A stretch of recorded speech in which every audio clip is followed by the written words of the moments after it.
할렐루야. 7월 10일 수요일입니다. 오늘도 정시 매일 예배를 통해서 경건의 일과를 세우고 성령 충만하며 성도의 영화 가운데 살기를 소망하며 나가는 성도 여러분 사랑하고 축복합니다. 함께 사도신경으로 우리의 신앙을 고백하면서 오늘의 예배 시작합니다.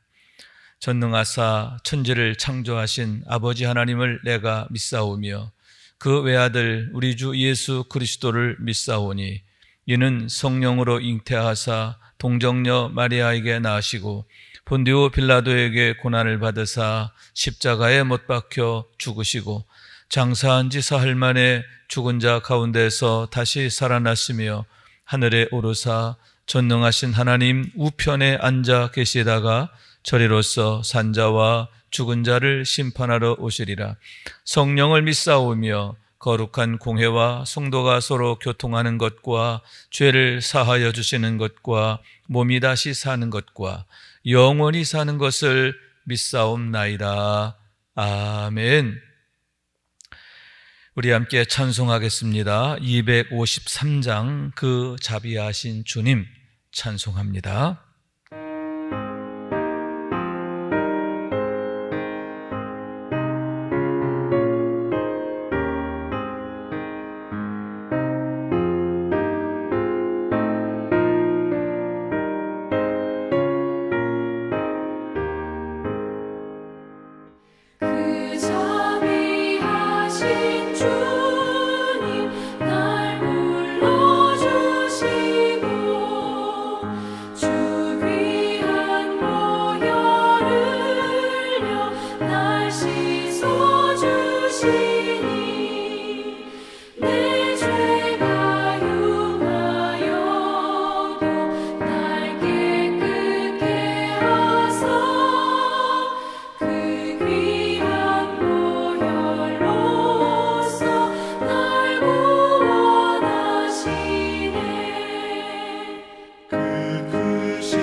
오늘 주시는 하나님의 말씀을 받들어 있습니다. 열왕기하서 9장 14절에서 26절까지의 말씀입니다. 이에 님시의 손자 여호사밧의 아들 예후가 요람을 배반하였으니 곧 요람이 온 이스라엘과 더불어 아람의 왕 하사엘과 맞서서 길르앗 라못을 지키다가 아람의 왕 하사엘과 더불어 싸울 때에 아람 사람에게 부상한 것을 치료하려 하여 이스라엘로 돌아왔던 때라. 예후가 이르되 너의 뜻에 합당하거든 한 사람이라도 이 성에서 도망하여 이스라엘에 알리러 가지 못하게 하라 하니라. 예후가 병거를 타고 이스라엘로 가니 요람 왕이 거기에 누워 있었음이라. 유다의 왕 아하시아는 요람을 보러 내려왔더라. 이스라엘 망대에 파수꾼 하나가 서 있더니 예후의 무리가 오는 것을 보고 이르되 내가 한 무리를 보나이다 하니 요람이 이르되 한 사람을 말에 태워 보내어 맞이하여 평안하냐 묻게 하라 하는지라. 한 사람이 말을 타고 가서 만나 이르되 왕의 말씀이 평안하냐 하시더이다 하매 예후가 이르되 평안이 내게 상관이 있느냐 내 뒤로 물러나라 하니라. 파수꾼이 전하여 이르되 사자가 그들에게 갔으나 돌아오지 아니하나이다 하는지라. 다시 한 사람을 말에 태워 보내었더니 그들에게 가서 이르되 왕의 말씀이 평안하냐 하시더이다 하매 예후가 이르되 평안이 내게 상관이 있느냐 내 뒤를 따르라 하더라. 파수꾼이 또 전하여 이르되 그도 그들에게까지 갔으나 돌아오지 아니하고 그 병거 모는 것이 님시의 손자 예후가 모는 것 같이 미치게 모나이다 하니 요람이 이르되 메우라 하매 그의 병거를 메운지라. 이스라엘 왕 요람과 유다 왕 아하시아가 각각 그의 병거를 타고 가서 예후를 맞을세 이스라엘 사람 나봇의 토지에서 만나매 요람이 예후를 보고 이르되 예후야 평안하냐 하니 대답하되 내 어머니 이세벨의 음행과 술수가 이렇게 많으니 어찌 평안이 있으랴 하더라. 요람이 곧 손을 돌이켜 도망하며 아하시아에게 이르되 아하시아여 반역이로다 하니 예후가 힘을 다하여 활을 당겨 요람의 두 팔 사이를 쏘니 화살이 그의 염통을 꿰뚫고 나오매 그가 병거 가운데에 엎드러진지라. 예후가 그의 장관 빛갈에게 이르되 그 시체를 가져다가 이스라엘 사람 나봇의 밭에 던지라. 내가 기억하려니와 이전에 너와 내가 함께 타고 그의 아버지 아합을 쫓을 때에 여호와께서 이같이 그의 일을 예언하셨느니라. 여호와께서 말씀하시기를 내가 어제 나봇의 피와 그의 아들들의 피를 분명히 보았노라.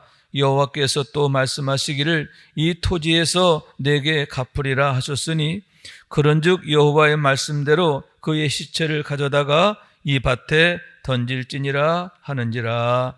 이는 하나님의 말씀입니다. 아멘.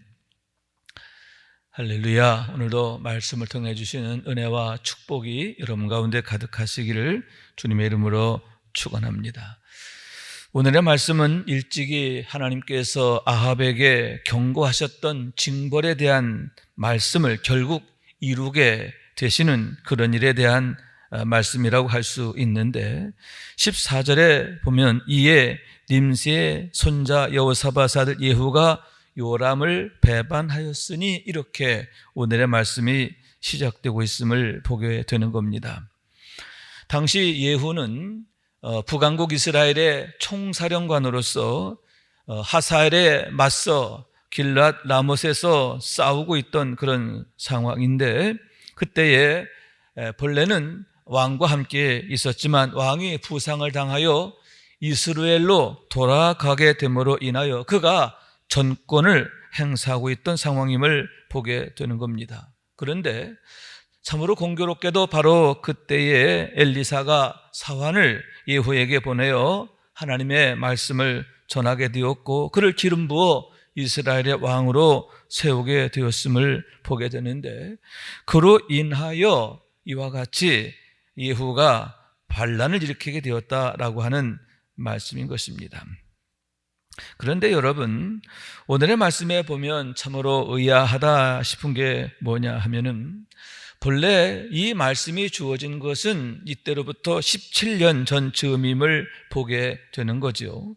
열왕기상 19장 16절의 말씀인데 너는 또 님시의 아들 예후에게 기름 부어 이스라엘 왕이 되게 하고 이렇게 말씀하셨는데 이 말씀은 여러분 이때로부터 17년 전쯤에 하나님께서 엘리야에게 주셨던 말씀임을 보게 되는 겁니다. 다시 말해서 이때만 해도 아직 엘리야가 건재하던 시기였고 엘리사의 경우는 아직 후계자가 되기도 전이었음을 보게 되는 거죠. 그런데 그때 주어졌던 말씀이 무려 17여 년이 지난 후에야 이제 이루어지게 되었음을 보게 되는데, 그러면 그 이유가 어디에 있는가? 두 가지의 이유임을 우리가 생각하게 되는 겁니다. 첫째로는 하나님께서 그 징벌의 때를 미루셨기 때문인데, 여러분 열왕기상 21장 29절의 말씀이지요. 아합이 내 앞에서 겸비함을 내가 보느냐? 그가 내 앞에서 겸비함으로 내가 재앙을 저의 시대에는 내리지 아니하고 그 아들의 시대에야 그의 집에 재앙을 내리리라 하셨더라 하시는 말씀임을 보게 되는 겁니다. 이 말씀의 상황은 나봇의 포도원에 대한 그런 상황이다 할 수 있는데, 아합이 이스라엘 성 앞에 있는 나봇의 포도원을 강제로 빼앗게 되죠. 또 그러면서 나봇과 그의 가족들을 부당한 누명을 씌워서 이제 죽게 했음을 보게 되는 겁니다. 그랬을 때 하나님께서 선지 엘리야를 통해서 아합의 죄를 엄히 꾸짖게 하셨음을 보게 되는데, 이에 엘리야가 아합에게 나가서 하나님의 말씀을 단호하게 전하게 되었다라고 하는 얘기입니다.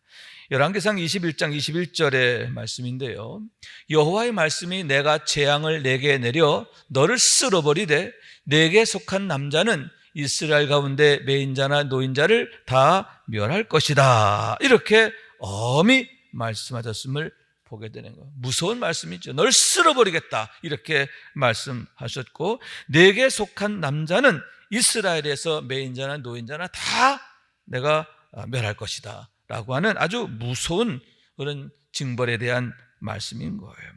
그러면서 그의 아내 이세벨에 대해서도 하나님께서 엄히 말씀하셨는데 23절의 말씀이지요. 여호와께서 말씀하시되 개들이 이스라엘 성읍 곁에서 이세벨을 먹으리라. 그러니까 이세벨이 얼마나 비참한 종말을 맞게 될 것인가. 그의 시체를 누가 먹는다고요?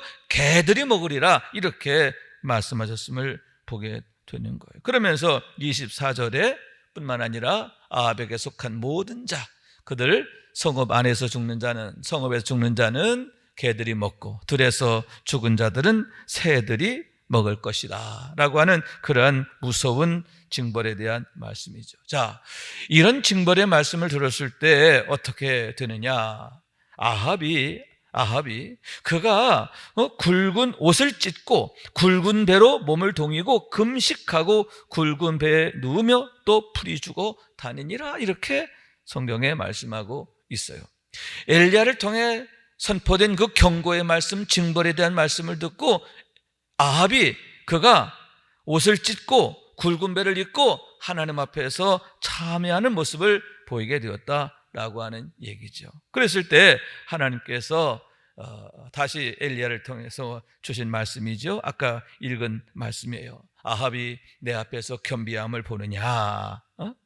그가 겸비함으로 내가 저에 대해 내리기로 했던 재앙을 미루겠다. 그래서 그의 아들 때에 내리리라, 이렇게 하나님께서 아합 당대에 내리시기로 했던 재앙을 이제 그 다음 때로 미루시게 되었음을 보게 된다라고 하는 말씀인 거예요. 그와 같이 하나님께서 아합의 겸비함을 보시고 하나님께서 이 징벌을 미루셨기 때문에 이렇게 17년 전에 주어진 말씀이 이제서야 이루어지게 되었다라고 하는 말씀인 거예요. 여러분, 여기서 우리는 하나님이 얼마나 인자하신가 하는 것을 보게 되는데, 그렇게 아합이 패역한 죄를 저질렀어요. 그럼에도 그가 굵은 배를 입고 금식하며 뉘우치니까 그 겸비함을 보시는 하나님이시다라고 하는 얘기죠. 하나님의 마음이 어디 있는가 하는 것을 보여주는데, 어떻게 해서라도 용서하고 싶고 그들이 자신의 죄를 뉘우치고 돌아오기를 원하시는 하나님의 마음을 여기서 엿보게 되는데, 그러니만큼 우리가 여러분 늘 회개함으로 하나님 앞에 나아갈 때 하나님이 얼마나 기뻐하시겠느냐라고 하는 말씀인 거예요. 또한 여러분, 두 번째 이유는 하나님은 항상 최선의 방법으로 최선의 결과를 이루시는 분이시기 때문임을 보게 된다 하는 얘기입니다. 여러분, 만약 하나님께서 아합의 시대에 예후를 통해서 그 일을 하셨더라면 어떻게 됐을까요? 아마도 내전이 일어나지 않았을까 생각합니다. 왜냐하면 그 당시만 해도 아직 예후가 그렇게 강한 힘을 갖고 있을 때가 아니에요. 그리고 아합의 영향력이 아직 건재할 그런 상황인 거죠.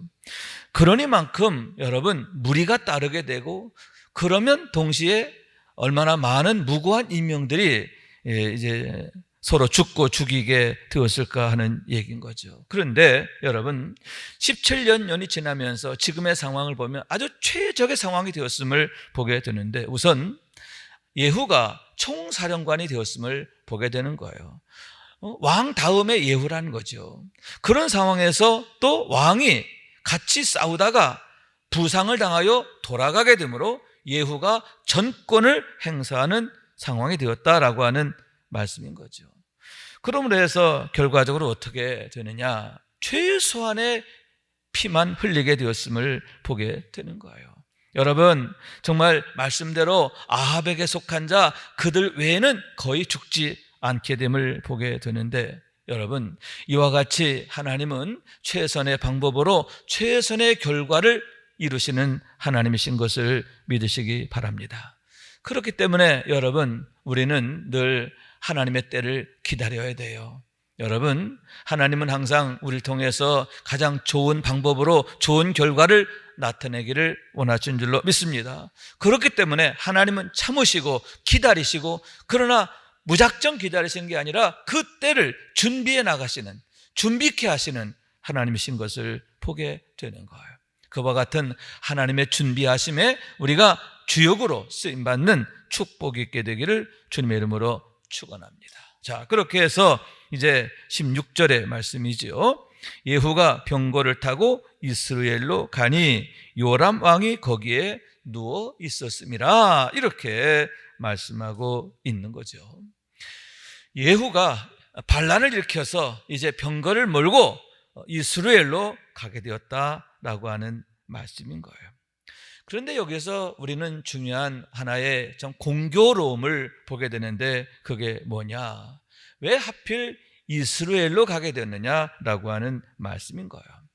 당시 북왕국 이스라엘의 수도는 사마리아였고요, 사마리아는 난공불락의 견고한 성읍이에요. 그런데 그때의 이스라엘 왕, 북왕국 이스라엘 왕 요람이 사마리아에 있었던 게 아니라 사마리아에서 북쪽으로 한 30여 킬로 위쪽에 있는 휴양지, 그곳은 성이 그렇게 견고하지가 않아요. 휴양지이기 때문에 거기는 견고하지 않습니다. 그런데 그곳에 가 있다가 이런 반란을 만나게 되었다라고 하는 얘기인 거죠.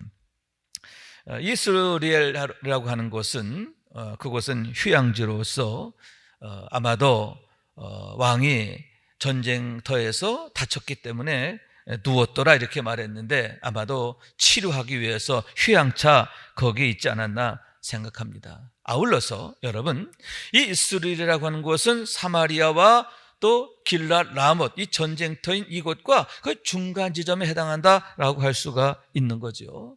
만약 사마리아로 들어가면 전장에서 너무 멀어져요. 그러니까 치료도 할 겸 또 전장과 멀지 않은 이스라엘에 머물게 되었는가, 된 게 아닌가 하는 얘기입니다. 그런데 그게 왜 공교로운 일이냐라고 하는 말씀인데, 앞에서 잠깐 언급했습니다만은 그 이스라엘이라고 하는 곳은 나봇의 포도원이 있던 그 지역 바로 옆에 있는 장소임을 보게 된다라고 하는 말씀이에요. 무슨 얘기냐? 여러분, 예전에 나봇의 포도원 사건 때 하나님께서 내리신 경고의 말씀, 책망의 말씀이 있지요. 그게 뭐였죠? 내가 아합에게 속한 모든 자를 쓸어버리겠다라고 하시면서 이세벨의 경우 개들이 나봇의 그 죽은 그 자리에서 그의 시체를 개들이 먹을 것이다, 이렇게 엄히 말씀하셨음을 보게 되는 거죠. 그런데 여러분, 너무나 참 놀랍게요. 그 말씀 그대로 이루어지게 됐음을 보게 되는 거예요. 그래서 여러분 오늘 말씀해 보면 결국 어떻게 되느냐? 여러분 요람이 예후의 손에 의해서 죽임을 당하잖아요.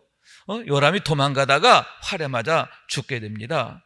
그랬을 때 예후가 그의 부관, 그의 장관이라고도 했죠. 그의 부관 빅갈에게 이렇게 명하게 되는데 그의 시체를 이제 나봇의 피가 흘려졌던 그곳으로 갖다 버리게 했음을 보게 되는 거예요. 그러면서 26절에 이렇게 말씀하고 있는데요. 여호와께서 말씀하시기를 내가 어제 나봇의 피와 그의 아들들의 피를 분명히 보았노라. 여호와께서 또 말씀하시기를 이 토지에서 내게 갚으리라 하셨으니 그런즉 여호와의 말씀대로 그의 시체를 가져다가 이 밭에 던질지니라 하는지라. 아멘. 자, 하나님께서 일찍이 그 이전에 나봇의 그 포도원 거기에서 죽임당한 나봇과 그의 아들들의 피 그걸 하나님이 보셨다라고 하는 거예요. 그러면서 뭐라고? 하나님이 갚으시리라. 여러분 엘리야를 통해 주셨던 그런 책망의 말씀, 징벌에 대한 그런 말씀이에요. 그런데 여러분 그 말씀 그대로 이루어지게 되었음을 보게 된다라고 하는 얘기지요. 하나님이 갚으시는데 그대로 갚으시는 하나님이심을 보게 된다라고 하는 얘기입니다. 여러분 이와 같이 하나님은 갚으시는 하나님이시라고 하는 것을 기억해야 할 줄로 믿습니다. 이렇게 원수도 갚아주십니다. 악한 것에 대해서도 억울한 것에 대해서도 갚아주십니다. 뿐만 아니라 충성된 것에 대해서도 갚아주시는 하나님이심을 믿으시기 바랍니다. 여러분 보시는 하나님 그리고 보시고 갚으시는 하나님 앞에서 우리는 과연 어떤 모습으로 보여질 것입니까? 하나님 앞에 칭찬이 되기를 원합니다. 기쁨이 되기를 원합니다. 그래서 하나님께서 좋은 것들로 가장 좋은 것들로 갚아주시는 그런 축복의 인생이 될 수 있기를 주님의 이름으로 축원합니다. 두 번째는 하나님의 말씀의 어미함을 여기서 보게 되는데 참 놀랍잖아요. 하나님의 말씀 그대로 되는 거예요. 왜 하필 사마리아에서 죽지 않고 여기에서 죽게 됐을까? 그리고 여러분 이제 내일 나눌 말씀이기도 한데요. 이세벨 역시 여기에 같이 와 있다가 죽어요. 죽임당해요. 그리고 그의 시체가 나봇의 피가 뿌려졌던 그곳에서 말씀 그대로 개들에 의해서 뜯어먹힘을 당하게 됩니다. 여러분 하나님의 말씀이 이렇게 무서워요. 십수년 전에 주어진 말씀이지만 그 말씀 그대로 되잖아요. 그 말씀 그대로 되어짐을 보게 되는데 하나님의 말씀이 얼마나 어미한가. 여러분 이렇게 하나님의 징벌에 대한 경고에 대한 말씀도 확실하게 이루어지지만 반대로 하나님의 축복의 말씀, 여러분 우리가 믿음으로 바로 살 때 믿음으로 하나님을 의뢰하며 신실함을 행할 때 하나님은 너희가 믿을 때에 하나님의 영광을 보리라 하셨잖아요. 그렇습니다. 하나님의 약속의 말씀, 임마누엘 내가 너와 함께하리라, 세상 끝날까지 널 떠나지 아니하리라, 이런 약속의 말씀 여러분 확실한 줄로 믿습니다. 그 말씀 붙들고 믿음으로 승리하게 되기를 원합니다. 그래서 여러분 축복의 말씀을 우리가 붙드는 축복의 말씀의 주인공이 되어야 되겠다 하는 얘기입니다. 그런 면에서 왜 하나님께서 하필 예후라고 하는 사람을 쓰셨을까 생각하게 되는데 두 가지로 생각하게 되는 거예요. 하나는 오늘 말씀에 보면 여러분 예후는 하나님의 말씀을 늘 품고 있던 자임을 보게 되는 거죠. 그의 부관에게 왕의 시체를 요람의 시체를 나봇이 죽은 자리 거기다 갖다 던지라고 그러죠. 그러면서 뭐예요? 십수년 전에 하나님이 엘리야를 통해 주신 말씀이지만 그 말씀을 그대로 그가 기억하고 있음을 보게 되는 거예요. 여러분 이와 같이 하나님의 말씀을 품고 그 말씀을 늘 두려움으로 기억하고 받드는 사람, 여러분 그런 사람을 하나님이 쓰시는 것을 믿으시기 바랍니다.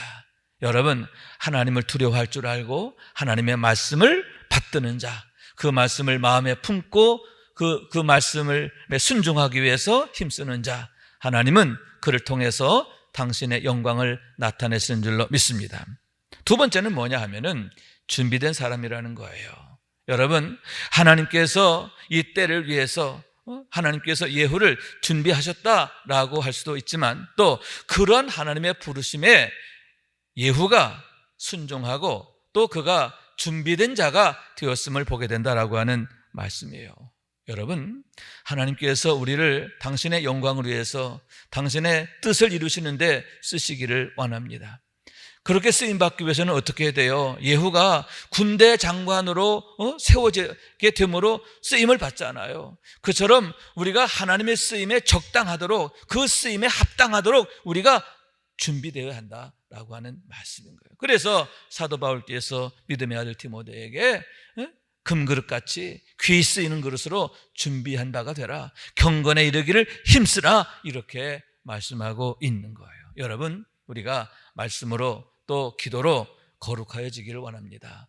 말씀과 기도로 거룩해진다고 했습니다. 그러므로 말미암아 하나님 마음에 합한 자가 되고 또 하나님의 쓰임에 잘 준비가 됨으로 인해서 하나님의 손에 가장 아름답고 선하고 복되게 쓰임받는 우리의 삶이 되어지고, 우리 가정이 되어지고, 우리 자녀들이 되어지고, 우리 큰 믿음 신교회가 되어질 수 있기를 주님의 이름으로 축원합니다.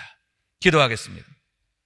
자비하신 하나님, 감사합니다. 오늘 예후를 통해서 하나님께서 이전에 말씀하셨던 바를 얼마나 엄히하게 이루시는가는 것을 보게 하심을 감사합니다. 보시고 갚으시는 하나님이심을 보게 됩니다. 우리가 믿음으로 온전히 행함으로 인하여 늘 하나님 앞에 기쁨이 되고 칭찬이 되고 영광이 됨으로 인하여 하나님께서 축복으로 갚아주시는 그런 삶이 되게 하여 주시어서 우리의 삶에 늘 하나님의 영광이 가득하게 하옵소서.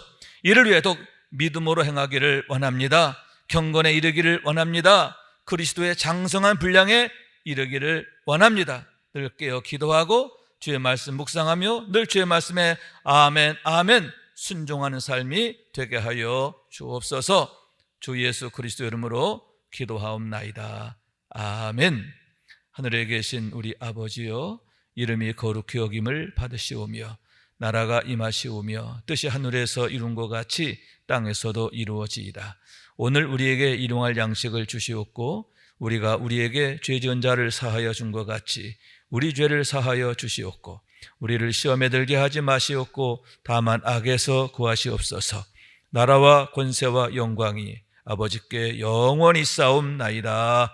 아멘.